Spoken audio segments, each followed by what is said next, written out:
Doctor صاحب خواب میں دیکھا ہے جو تایا جی ہیں نا وہ فوت ہو چکے ہیں، اور وہ خواب میں آئے ہیں، سڑک سی ہے اس کے اوپر ہی ان کے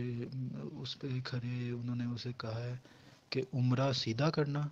زبان اور کان دبا کے رکھنا۔ وعلیکم السلام ورحمۃ اللہ وبرکاتہ۔ جس طرح کہ آپ نے آڈیو کی صورت میں یہ سوال سماعت کیا کہ ہمارے فلاں عزیز فوت ہو چکے ہیں اور خواب میں ملے ہیں اور عمرہ کے بارے میں تلقین کر رہے ہیں اور زبان اور کان کی حفاظت کے بارے میں تلقین کر رہے ہیں، اس خواب کی تعبیر کیا ہے؟ اگر آپ اس خواب کی تعبیر کو جاننا چاہتے ہیں تو ویڈیو کو آخر تک ضرور دیکھیے گا۔ اس ویڈیو سے قبل اگر آپ ہمارے چینل پر نئے ہیں، چینل کو سبسکرائب کیجئے، لائک کیجئے، ساتھ بیل کے بٹن کو دبائیں تاکہ ہر آنے والی نئی ویڈیو آپ تک بآسانی پہنچ سکے۔ اصلاح معاشرہ اور صدقہ جاریہ کے طور پر اس ویڈیو کو دوسروں تک زیادہ سے زیادہ شیئر کریں۔ اگر کسی کا کوئی عزیز اس دنیا سے جا چکا ہے اور پھر وہ خواب میں ملتا ہے اور وہ کہتا ہے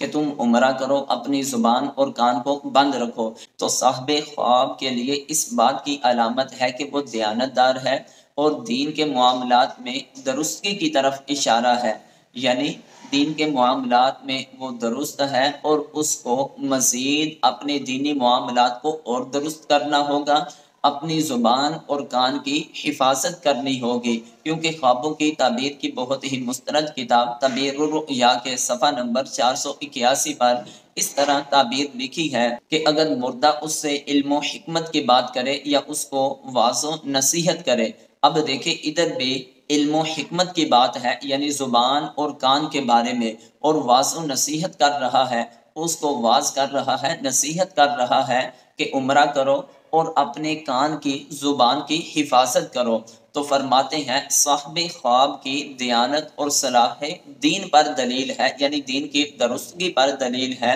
مزید اپنے آپ کو دین کے کاموں میں اور درست کرے، دیگر معاملات کے اندر دیانتداری کا اظہار کرے۔ اللہ کی بارگاہ میں دعا ہے ہم سب کو صحیح طور پر اپنے دین کی کامل سمجھ عطا فرمائے۔ واللہ اعلم ورسولہ۔